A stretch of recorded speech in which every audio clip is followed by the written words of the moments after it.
Ndabahaye mwirwe mwese nshuti banywanyi bacu mwebwe mukomeje kubana natwe mu biganiro n'amakuru tubatunganiriza ngaha kuri Iyakure Official.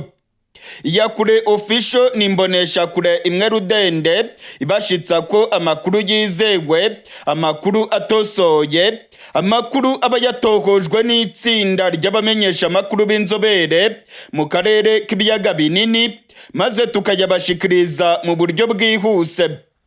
Turi ku igenekerezo rya 9 ukwezi kwa kabiri umwaka w'ibihumbi 2025. Ubutegetsi bwa Tshisekedi burimo gutsindwa impande zose, haba mu nzira z'imirwano. Ubutegetsi bwa Kongo burimo gutsindwa urugamba. Inzira za politike ndetse na diplomasi nazo zirerekana ko ubutegetsi bwa Kongo burimo gutsindwa urugamba. Abarwanyi ba M23 bakomeje gukubita Tshisekedi ahababaza. Ku munsi w'ejo ku igenekerezo rya 8 ukwezi kwa kabiri, inama ikomeye cyane yahuje abakuru b'ibihugu bya EAC ndetse na SADC yabereye i Dar es Salaam mu gihugu cya Tanzania. Muri iyi nama imyanzuro ikomeye cyane yagifatiwemo yababaje cyane ubutegetsi bwa Kongo. Tshisekedi yabuze ayacira n'ayamira. Inama y'abakuru b'ibihugu bya EAC ndetse n'ibihugu bya SADC yafashe umwanzuro usaba ubutegetsi bwa Kongo kuganira n'abarwanyi ba M23. Ni ibintu byarakaje Tshisekedi, ndetse amakuru akavuga yuko ubwo yari ari mu nama akoresheje Iyakure, akoresheje ikoranabuhanga kuko atigeze ayitabira i Dar es Salaam, ngo yararakaye mu buryo bukomeye cyane ndetse aratukana imbere y'abakuru b'ibihugu. Ibimenyesha amakuru byo muri Tanzania ndetse no muri Kenya biravuga yuko Tshisekedi umujinya wamwishe ubwo uyu mwanzuro wari ugiye gufatwa. Tshisekedi ngo yarikubise ahita ava ku ikoranabuhanga inama itarangiye, yerekana uburakari bwinshi cyane kubera ko inama yari yanzuye ko agomba kuganira na M23. Ibimenyesha amakuru byo muri Kenya ndetse na Tanzania byanditse yuko Perezida Tshisekedi yagaragaje umujinya mwinshi ubwo abakuru b'ibihugu bari bageze ku mwanzuro usaba ubutegetsi bwa Kongo kuganira n'abarwanyi ba M23. Minisitiri w'intebe wa Repubulika Iharanira Demokarasi ya Kongo, Madame Turuka Suminwa, yavuze yuko uwo mwanzuro batawemeye. Perezida Tshisekedi nawe wari uri ku ikoranabuhanga arimo gukurikirana inama, ngo yahise avuga yuko adashobora kuganira na M23. Gusa abakuru b'ibihugu bose bari bitabiriye iriya nama bamubwiye ko agomba kuganira kandi ko bigomba kujya mu mwanzuro w'iyi nama yabereye i Dar es Salaam ku munsi w'ejo ku igenekerezo rya 8. Amakuru rero aravuga ko Tshisekedi yivumbuye ndetse akavuga amagambo akomeye cyane, akavuga yuko adashobora kuganira n'izo nyeshyamba, ndetse ngo yaba yaravuze amagambo yo gutukana imbere y'abakuru b'ibihugu. Nubwo ibi bimenyesha amakuru bitashimye gutangaza aya magambo, bivuga ko ari amagambo ateye isoni imbere y'abakuru b'ibihugu. Ibimenyesha amakuru byo muri Kenya ndetse na Tanzania birandika ko habaye uguterana amajambo gukomeye cyane mu nama y'abakuru b'ibihugu bya EAC ndetse n'abakuru b'ibihugu bya SADC yabereye i Dar es Salaam ku munsi w'ejo. Perezida Tshisekedi ngo yagaragaje umujinya mwinshi cyane. Tshisekedi ngo yagaragaje ko atishimiye imyanzuro yose irimo gufatwa, kubera ko ngo Tshisekedi yavuze yuko abakuru b'ibihugu ngo baba barimo kubogamira ku gihugu cy'u Rwanda ndetse n'abarwanyi ba M23. Ibintu ngo byamurakaje cyane ndetse agahita ava ku ikoranabuhanga inama itarangiye. Amakuru aravuga yuko abakuru b'ibihugu bya EAC ndetse na SADC bamubwiye ko byanga bikunda agomba kuganira na M23 kugira ngo imidugararo iri mu buseruko bwa Kongo irangire. Iyi nama rero yabereye i Dar es Salaam muri Tanzania. Abihweza ivya politike batangiye kuvuga ko atacyo ishobora kugeraho kuko igihugu cya Kongo cyamaze kugaragaza ku mugaragaro ko kitishimiye iyi myanzuro yafatiwe muri iriya nama. Igihugu cya Kongo cyagaragaje yuko ngo abitabiriye iriya nama babogamye ndetse ngo bagahengamira kuri M23. Tshisekedi yayivuyemo afite umujinya mwinshi. Madame Turuka Suminwa, minisitiri w'intebe wa Repubulika Iharanira Demokarasi ya Kongo, nawe ngo yatashye ikubagahu afite umujinya mwinshi, nk'uko ibimenyesha amakuru byo muri Tanzania bikomeza bibivuga. Amakuru atangazwa n'amasoko yizewe muri Tanzania aremeza ko umwanzuro wo kuba ubutegetsi bwa Kongo bwaganira na M23, Tshisekedi rwose ngo yeruriye abakuru b'ibihugu akavuga ko nubwo ufashwe adashobora kuzawubahiriza. Ndetse amakuru aravuga yuko Tshisekedi yagiye yitotomba mu rurimi rw'iwabo mu magambo ibimenyesha amakuru bivuga yuko bitabashije kumenya neza. Hari amakuru avuga yuko Tshisekedi yari arimo kuvuga mu rurimi rw'igifaransa, umujinya ukamwica akageraho akavuga mu rurimi rw'ikiruba. Abamenyesha amakuru bo muri Kenya ndetse na Tanzania baravuga ko umujinya wa Tshisekedi werekana yuko atiteguye rwose kuba yaganira na M23. Gusa inama y'abakuru b'ibihugu yanzuye yuko ubutegetsi bwa Kongo bugomba kuganira na zino nyeshyamba, ndetse muri iyi nama hafatiwemo iyindi myanzuro myinshi tuza kubagezaho muri aya makuru yacu. Mbere yuko tubagezaho imyanzuro ikomeye cyane yafatiwe mu nama i Dar es Salaam, reka mbanze mbabwire ko ibimenyetso byose birimo kwerekana yuko ubutegetsi bwa Kongo burimo gutsindwa mu mpande zose. Abarwanyi ba M23 barasa nk'aho barushije ubutegetsi bwa Kongo kugaragaza impamvu ya nyayo barimo kurwanira. Inama yabereye i Dar es Salaam ku munsi w'ejo yambitse ubusa ubutegetsi bwa Kongo kugeza aho abakuru b'ibihugu basaba Tshisekedi kuganira na M23. William Ruto urongoye igihugu cya Kenya yabwiye Perezida Tshisekedi ko kuba yaganira na M23 bitamugira umunyantege nkeya, ahubwo ari ugukemura ibibazo biri mu buseruko bwa Kongo. Tshisekedi rero ntabwo ibingibi abikozwa.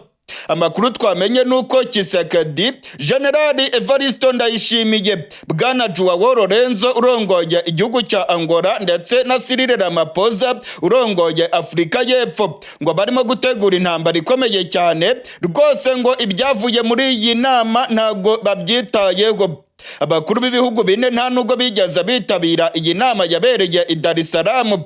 Igihugu cya Afurika y'Epfo, Angola, Uburundi ndetse na Kongo, abakuru b'ibihugu ntabwo bigeze bitabira iyi nama. Amakuru rero akavuga yuko bari babiziranyeho, kandi aba bakuru b'ibihugu ni ingenzi cyane kuko bari ku ruhande rushyigikiye Repubulika Iharanira Demokarasi ya Kongo. Kuba rero igihugu cy'u Burundi, Angola, Afurika y'Epfo ndetse na Kongo abakuru b'ibihugu bataritabiriye iyi nama, ngo baba barabivuganye ndetse bakavuga yuko nta nyungu bashobora kuyikuramo, maze ngo bakanzura yuko batagomba kuyijyamo. Hari ibimenyetso byerekana ko ibi bihugu birimo gutegura intambara ikomeye, ndetse abasirikare benshi bakomeje kugera mu gihugu cy'u Burundi no mu buseruko bwa Kongo mu gace ka Kamanyora ndetse na Bukavu. Abihweza ibya politike baravuga ko kuba igihugu cya Angola, igihugu cy'u Burundi, Afurika y'Epfo ndetse na Kongo abakuru b'ibihugu bataritabiriye iyi nama bigaragaza uwundi mugambi ukomeye cyane wo kuba barimo gutegura intambara ikomeye. Muri iyi minsi abasirikare benshi b'igihugu cy'u Burundi barimo kwinjira muri Kongo. Ibitwaro bikomeye cyane by'igisirikare cya Afurika y'Epfo bikomeje kugera mu gihugu cy'u Burundi. Hari abakomando bakomeye cyane bavuye muri Afurika y'Epfo nabo barimo kujya mu buseruko bwa Kongo, ndetse amakuru akavuga yuko Afurika y'Epfo, Kongo, Angola ndetse n'u Burundi barimo gutegura imirwano ikomeye cyane. Ubutegetsi bwa Kongo bwararahiye buratsemba buvuga ko butazaganira na M23, ndetse Tshisekedi yavuze yuko ikibazo azagikemura mu buryo bw'intambara. Amakuru rero aravuga yuko kuba bano bakuru b'ibihugu bine bari ku ruhande rwa Tshisekedi bataritabiriye iriya nama ari ikimenyetso gikomeye cyane cyerekana yuko barimo gutegura intambara mu buseruko bwa Kongo. Hari abihweza ibya politike bavuga ko intambara ikomeye cyane aribwo igiye gutangira muri Kongo. Afurika y'Epfo, Uburundi, Kongo ndetse na Angola ngo barimo gutegura intambara ikomeye cyane, ndetse ibimenyetso byose birerekana ko intambara igiye kuba kandi ari karundura. abasirikare bakomeje kugera mu Burundi no mu buseruko bwa Kongo. Indege z'intambara ziva muri Afurika y'Epfo zikomeje kugera i Bujumbura. Abasirikare b'abakomando bakomeje kwiyongera mu buseruko bwa Kongo, ndetse ibi byose birerekana yuko Tshisekedi rwose agiye kurwana. Iby'ibiganiro ngo ntabwo abikozwa, ngo ntashobora kwicarana na M23 nubwo wateka ibuye rigashya. Mu nama yabaye ku munsi w'ejo igahuza abakuru b'ibihugu bya EAC ndetse na SADC, hafatiwemo imyanzuro ikomeye cyane, ariko imyanzuro karundura igera kuri 6 niyo tugiye kubabwira muri aya makuru yacu. Umwanzuro wa mbere nuko iyi nama yavuze yuko imirwano igomba guhagarara hagati y'impande zishyamiranye. Imirwano igomba guhagarara vuba na bwangu, hakajyaho uburyo bwo gutabara abahuye n'ibyago muri iyi ntambara yabereye mu buseruko bwa Kongo. Uwo ni umwanzuro wa mbere wemeza ko imirwano igomba guhagarara. Umwanzuro wa kabiri uvuga yuko hagomba kubaho ibiganiro imbonankubone hagati y'ubutegetsi bwa Kongo n'abarwanyi ba M23. Iki ni ikintu cyarakaje cyane ubutegetsi bwa Kongo, ndetse kikerekana ko abarwanyi ba M23 barimo kugenda batsinda ubutegetsi bwa Tshisekedi. Usibye kubatsinda ku rugamba, ubu ngubu noneho mu buryo bwa politike na diplomasi, M23 yongeye guhondagura FARDC ndetse na Tshisekedi. Inama y'abakuru b'ibihugu bya EAC ndetse na SADC yategetse ko hagomba kubaho ibiganiro hagati y'ubutegetsi bwa Kongo na M23. Ni ibintu ubutegetsi bwa Kongo budakozwa, ariko uyu ni umwanzuro w'iyi nama y'abakuru b'ibihugu. Umwanzuro wa gatatu nuko umujyi wa Goma ugomba gucungirwamo umutekano, ndetse abaminisitiri b'ingabo bagashyiraho uburyo buboneye bwo kugira ngo umutekano ugaruke neza mu mujyi wa Goma.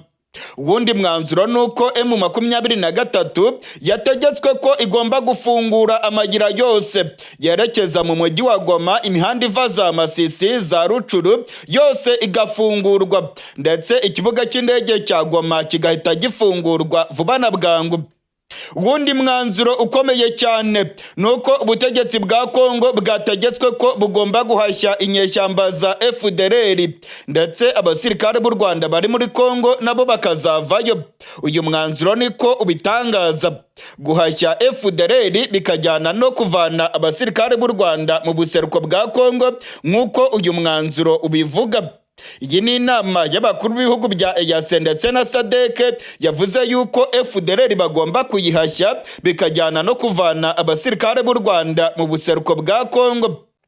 Iyi nama kandi yafashe umwanzuro ukomeye cyane wuko ibiganiro bya Rwanda ndetse na Nairobi bigomba guhuzwa, maze abarwana muri Kongo bakaganira n'ubutegetsi bwa Kongo, byose bigakorerwa icyarimwe.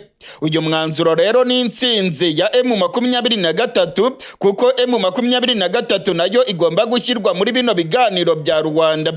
Ni ibintu byababaje cyane ubutegetsi bwa Kongo, ndetse ubutegetsi bwa Tshisekedi bukaba bwavuze yuko budashobora kuganira na zino nyeshyamba nk'uko ibimenyesha makuru byo muri Kenya ndetse na Tanzania byabitangaje muri kano gatondo k'igenekerezo rya 9. Amakuru atugeraho aravuga ko iyi nama yabereye i Dar es Salaam yaranzwe no guterana amajambo mu buryo bukomeye. Ubutegetsi bwa Kongo ibintu byose ntago bwabyumvaga, ndetse Tshisekedi yagiye agaragaza umujinya no kurakara mu buryo bukomeye kugeza ubwo yavuye mu nama itarangiye. Yakoreshaga uburyo bw'ikoranabuhanga mu gukurikirana iyi nama, ariko yahise agivamo. Yayisizemo minisitiri w'intebe Madame Turuka Suminwa nk'uko ibimenyesha makuru bikomeye muri Kenya ndetse na Tanzania byabitangaje, ndetse bikavuga ko aya makuru biyakesha abadiplomate ndetse n'abategetsi bakomeye muri Tanzania. Ibintu byakomeye cyane mu buseruko bwa Kongo. Imirwano ikomeye cyane irimo gusatira umujyi wa Bukavu. Abasirikare bakomeye barimo guhunga umujyi wa Bukavu.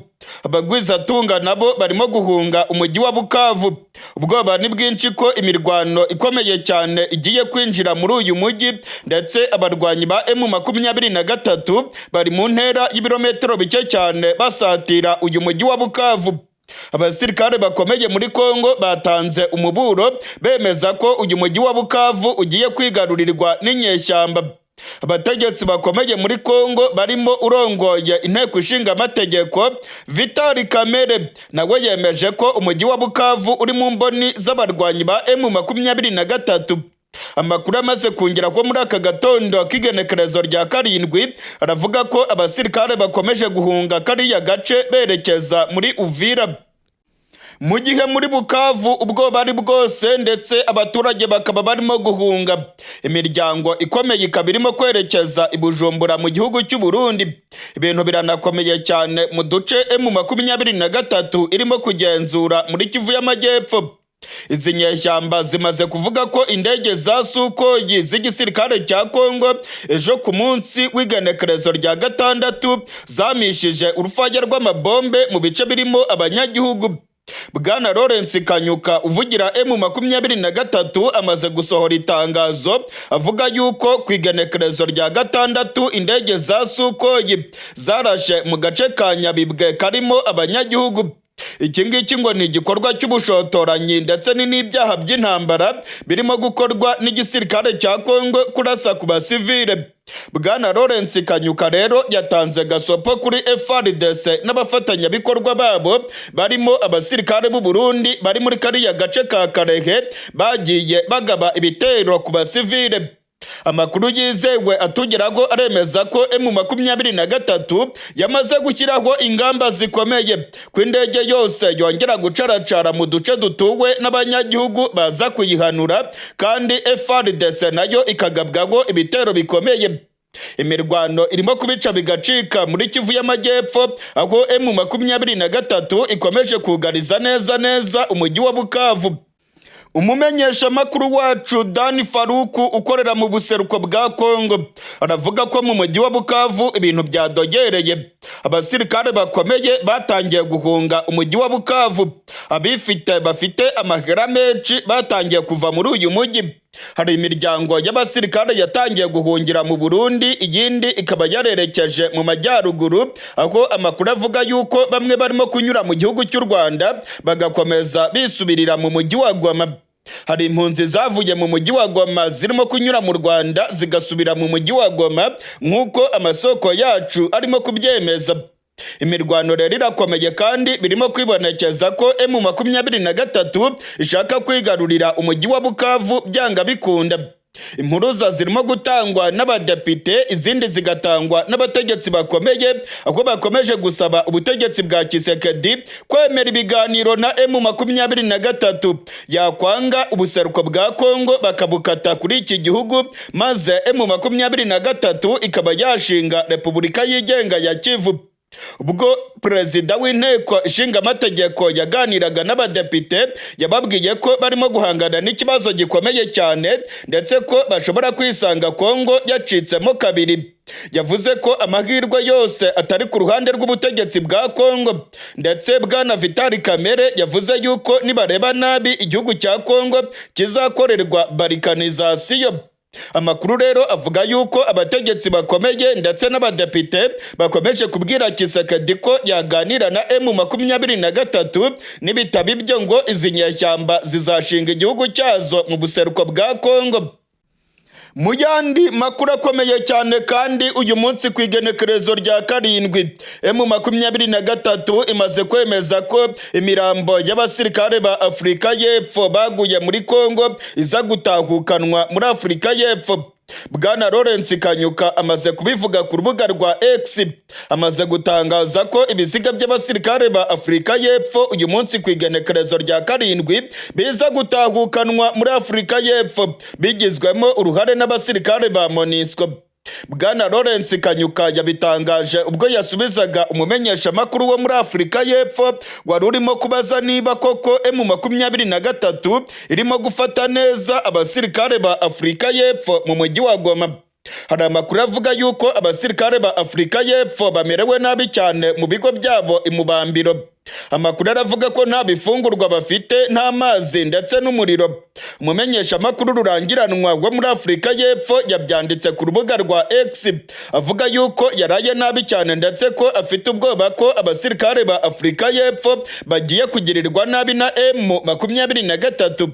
Bwana Lawrence Kanyuka mu gusubiza uyu mumenyeshamakuru ukorera SABC yavuze yuko M23 nta mugambi ifite wo kugirira nabi abasirikare ba Afurika y'Epfo, ahubwo ngo ubutegetsi bwabo bukwiye kubacyura vuba na bwangu.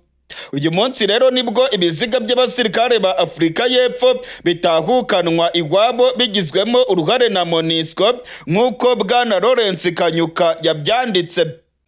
Iby'aya makuru rero turakomeza kubibakurikiranira uko bari butahe ndetse n'aho bari bunyure, turaza kubibashikiriza mu makuru yacu ari imbere.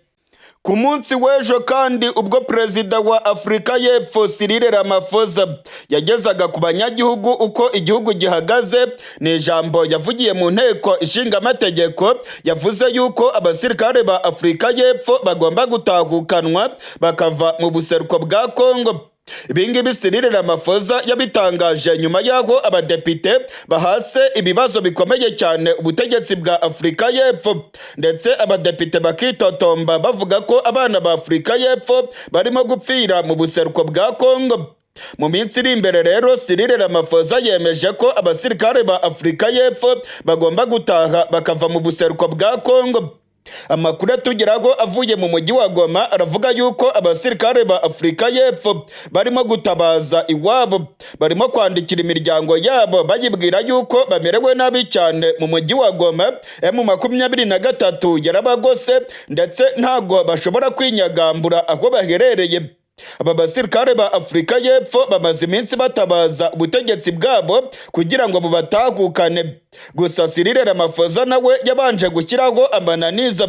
M23 yavuze ko inzira yonyine ihari kugira ngo batahe ari uko banyura mu gihugu cy'u Rwanda.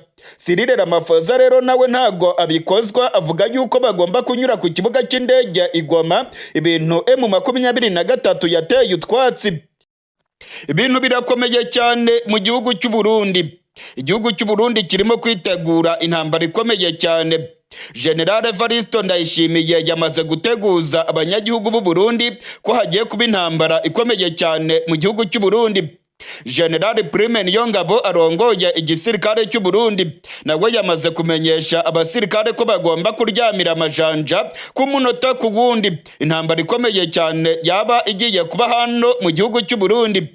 Ubutegetsi bwa Gitega buravuga ko bufite amakuru yizewe ko inyeshyamba za M23 barega ko zifashwa n'igihugu cy'u Rwanda ngo zaba zigiye kugaba ibitero bikomeye mu gihugu cy'u Burundi. Ibingibi kandi ngo ubutegetsi bw'u Rwanda buzabifashamo M23 nk'uko General Evariste Ndayishimiye yabitangaje ubwo yaganiraga n'abadiplomate bahagarariye ibihugu byabo ngaha mu Burundi. Ubutegetsi bwa Gitega buravuga ko hari ubwoba bwinshi bw'intambara ikomeye mu karere. Ubutegetsi bwa Gitega buravuga yuko M23 nta kabuza igiye gushoza intambara mu gihugu cy'u Burundi. Ese koko ibirimo gutangazwa na General Evariste Ndayishimiye byaba ari ukuri? Ese koko M23 irashaka gutera igihugu cy'u Burundi? Ese koko intambara ikomeye cyane General Neva arimo kuvuga yabigiye kototera abanyagihugu b'u Burundi? Abanyagihugu b'u Burundi nabo bafite ubwoba bwinshi, benshi batangiye guhunga ndetse baravuga yuko nta kabuza ubwo General Neva yabivuze intambara ikomeye cyane igiye kuba mu Burundi. Ubwoba ni bwose mu banyagihugu. Hari amakuru twamenye ko abagwizatunga batangiye kuva mu Burundi ndetse ko bamwe batangiye kwerekeza mu bice bitekanye, aho bavuga yuko intambara igiye gukara mu gihugu cy'u Burundi. Nk'uko mwabyiboneye bitangazwa na General Evariste Ndayishimiye imbere y'abadiplomate bahagarariye ibihugu byabo mu Burundi, mwabonye ko General Neva afite ubwoba bwinshi. General Ndayishimiye afite ubwoba bukomeye cyane, arimo kwikanga intambara ikomeye cyane mu gihugu cy'u Burundi. General Neva aravuga ko M23 igiye gutera igihugu cy'u Burundi.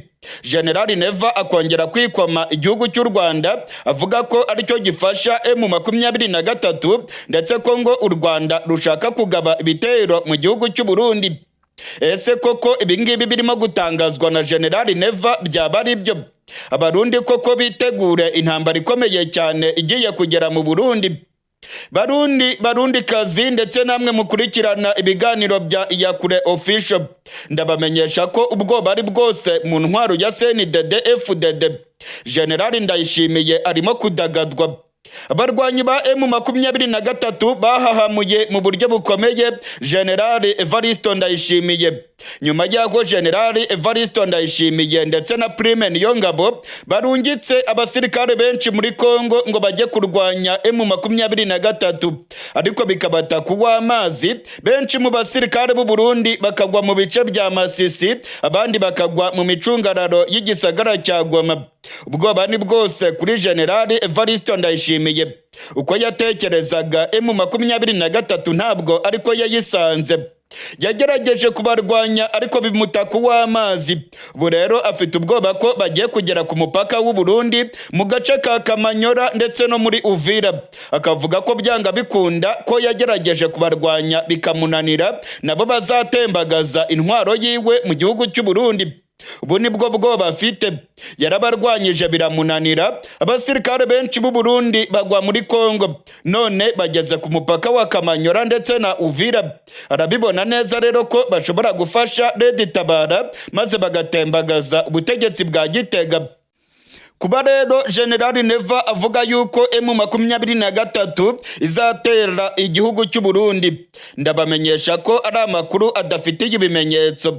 Ntabwo M23 ifite ikipfa n'ubutegetsi bw'u Burundi. M23 ni inyeshyamba z'abakongomani zirwanira uburenganzira bwazo muri Kongo. Gusa General Neva we kuba yaragiriye nabi M23 akazirwanya kandi akohereza abasirikare benshi muri Kongo, arabona neza ko bitazamugwa amahoro. Amakuru mvana muri service de renseignement z'igihugu cy'u Burundi yemeza neza ko ngo M23 izafasha Red Tabara, maze Red Tabara nayo ikavanaho ubutegetsi bwa Gitega. Ibingibi niko abarundi ndetse n'intwaro ya CNDD FDD babitangaza. Ubwoba bwose bwa General Evariste Ndayishimiye abushingiye ku kuba yararwanyije M23 ikamunanira. Nakubundi rwose nta mugambi na mutoya, habe na gato, nta mugambi na mutoya M23 ifite wo kugaba ibitero mu Burundi. Amakuru yizewe kandi yatohojwe neza yemeza ko M23 rwose idafite umugambi wo kugaba ibitero mu Burundi, ndetse ko idashaka kuvanaho ubutegetsi bwa Neva. Gusa amakuru yandi akagaragaza yuko izi nyeshyamba nizibangamirwa n'ubutegetsi bwa Neva ngo nta kabuza zishobora kuzafasha Red Tabara, maze nayo ikaba yatembagaza ubutegetsi bwa Neva. Byose bizava ku mubano izi nyeshyamba zizagirana n'ubutegetsi bwa Gitega mu gihe zizaba zigeze mu gace ka Kamanyora. Ubutegetsi bwa Gitega bwarungitse abasirikare benshi ku mupaka wa Kamanyora ndetse no mu gace ka Uvira. Biravugwa rero ko bagiye kurwanya M23. Niba General Neva akomeje kurwanya zino nyeshyamba nizimutsinda muri Kivu y'Amajyepfo, nta kabuza nawe yitegure ko zizamurwanya. Aya ni amakuru atangazwa n'amasoko yacu mu barwanyi ba M23. General Neva narwanya M23 muri Kivu y'Amajyepfo, nta kabuza izi nyeshyamba nazo ntago zizamugwa amahoro, zizatembagaza ubutegetsi bwiwe. Ariko General Neva natarwanya M23 muri Kivu y'Amajyepfo, izi nyeshyamba rwose ntacyo ziteguye gutwara ubutegetsi bwiwe. Ibimenyetso byose bigaragara rero biragaragaza yuko M23 na FARDC ndetse n'abarundi bagiye gucakiranira muri Kivu y'Amajyepfo, kuko igisirikare cy'u Burundi kirimo kohereza abakomando benshi muri kariya gace, ndetse General Neva akomeje kudeployinga abasirikare muri Uvira ndetse na Kamanyora. Nta kabuza rero FARDC, abarundi ndetse na M23 bagiye guhangana. nibahanganira ku mupaka w'u Burundi nta kabuza imirwano ikomeye cyane ishobora kuzinjira mu Burundi. Inyeshyamba za Red Tabara nazo ziryamiye amajanja ziravuga yuko ziteguye kuvanaho ubutegetsi bwa Gitega.